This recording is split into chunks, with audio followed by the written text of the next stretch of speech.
Pada video kali ini, kita akan membahas bab 9 dari buku The Plight of Modern Man atau Islam dan Penderitaan Manusia Modern oleh Syed Hussein Nasr yang berjudul Islam di Persia hingga Ambang Abad Islam yang Baru.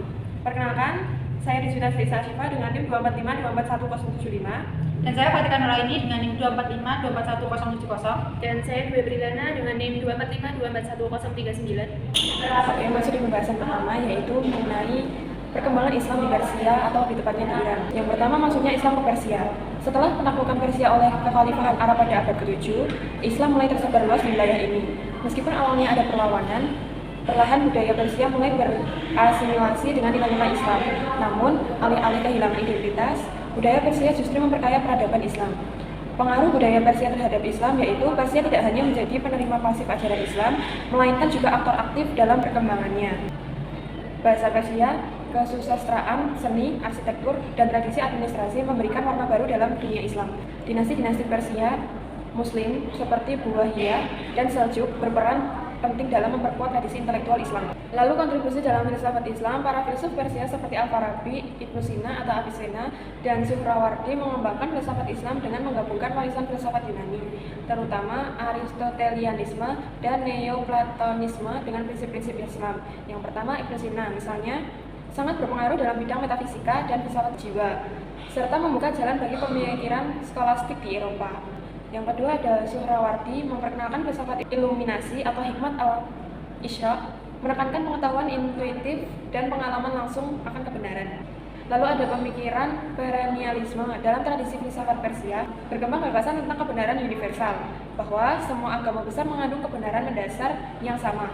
Konsep ini menjadi dasar apa yang kini dikenal sebagai falsafah perennial. Filsuf modern seperti Syed Hussein Nasr menghidupkan kembali gagasan ini untuk menekankan kesatuan hakikat spiritual di tengah keberagaman agama. Lalu pembahasan yang kedua ada transisi dan perubahan di era modern. Yang pertama ada pengaruh modernisme Barat.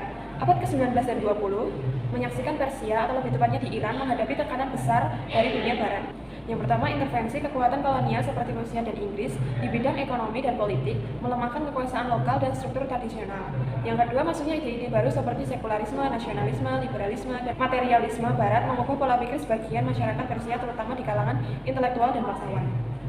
Lalu ada konflik identitas. Banyak intelektual Persia mencoba merespons perubahan ini dengan berbagai pendekatan. Pendekatan yang pertama ada adaptasi selektif, di mana mereka mengambil aspek-aspek tertentu dari modernitas seperti pendidikan dan teknologi tanpa meninggalkan nilai-nilai Islam. Yang kedua ada penolakan total oleh kelompok-kelompok tradisional yang melihat modernisme Barat sebagai ancaman terhadap spiritualisme dan budaya Islam.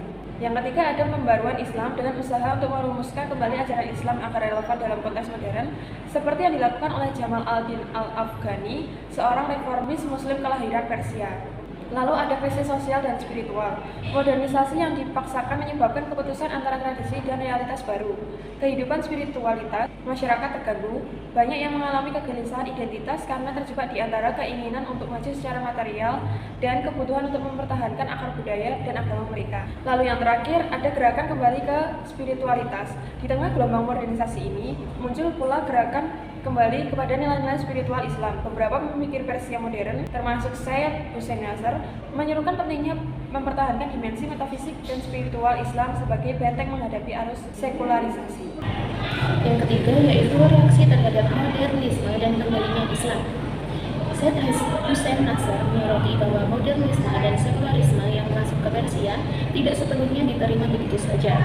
Di tengah arus perubahan yang cepat, muncul gerakan-gerakan yang berusaha mempertahankan dan menghidupkan kembali nilai-nilai tradisional Islam.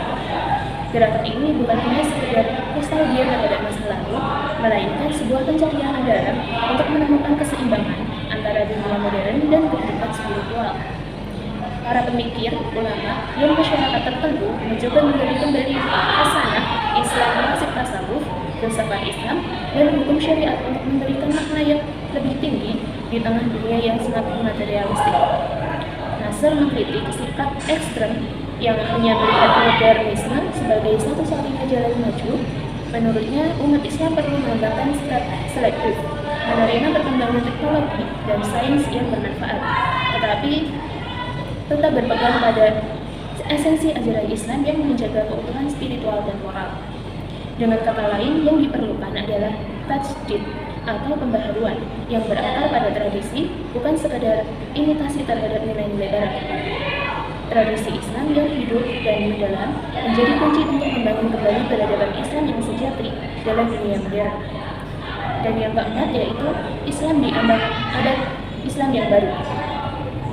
Nasr memperkenalkan gagasan bahwa dunia Islam, khususnya Persia, sedang berada di titik penting sejarahnya di ambang abad Islam yang baru. Ini adalah masa di mana umat Islam harus menentukan arah masa depan mereka di ranah perubahan global. Menurut Nasr, keberhasilan dunia Islam menghadapi abad baru tidak bergantung pada adopsi tanpa kritik terhadap nilai-nilai Barat seperti liberalisme, sekularisme, dan kapitalisme. Sebaliknya, umat Islam perlu kembali kepada sumber-sumber autentik ajaran Islam, yaitu Al-Quran, As-Sunnah, dan tradisi intelektual Islam klasik, serta warisan tasawuf dan filsafat Islam. Abad Islam yang baru harus dibangun di atas kesadaran bahwa Islam memiliki sistem nilai yang lengkap dan mampu menjawab tantangan zaman, termasuk dalam bidang etika, sains, politik, dan budaya. Nasr menekankan pentingnya membangkitkan kembali hikmah atau kebijaksanaan yang menjadi fondasi peradaban Islam di masa lalu. Dengan mengintegrasikan nilai-nilai spiritual dengan pengetahuan modern secara bijaksana, umat Islam dapat berkontribusi secara aktif di dunia kontemporer tanpa kehilangan jati diri mereka. Singkatnya, Nasr mengajak umat Islam untuk menjadi agen peradaban yang bukan hanya mengejar kemajuan material, tetapi juga memelihara kedalaman spiritual, membentuk masyarakat yang adil, beretika, dan berlandaskan nilai-nilai transenden. Yang kelima yaitu arah dan harapan.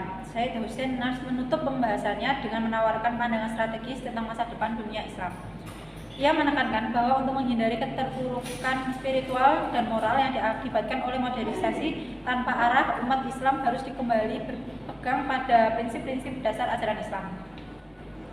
Prinsip-prinsip ini bukan hanya mencakup hukum lahiriah atau struktur sosial, melainkan lebih dalam lagi nilai-nilai spiritual, etika, dan pandangan hidup yang menghubungkan manusia dengan realitas transenden. Nasr memperingatkan bahwa fokus eksklusif pada aspek fisik seperti pembangunan ekonomi atau kemajuan teknologi tanpa fondasi spiritual akan membawa umat Islam kepada krisis identitas dan keterasingan dari nilai-nilai sejatinya.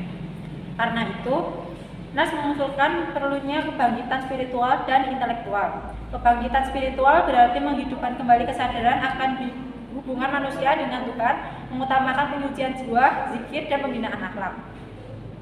Kebangkitan intelektual berarti memperkaya pemikiran Islam dengan menggali kembali hasanah intelektual klasik, memadukannya secara kreatif dengan tantangan zaman modern, tanpa kehilangan jati diri keislaman. Pada akhirnya, Nasr berharap umat Islam bisa menjadi pemimpin dalam membentuk dunia yang lebih adil, seimbang, dan bermakna. Dunia seperti ini harus mencerminkan ajaran Islam yang universal, berlaku untuk semua manusia dan zaman, dan abadi, tak lekang oleh perubahan waktu.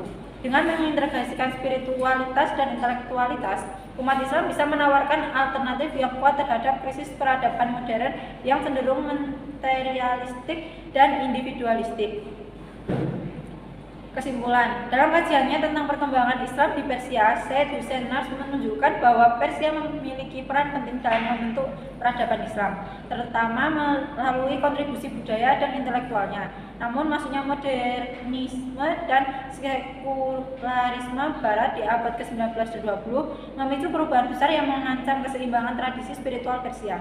Sebagai reaksi, muncul gerakan yang berupaya menghidupkan kembali ajaran-ajaran Islam tradisional, mencari keseimbangan antara menjaga identitas Islam dan menerima aspek positif dari modernitas.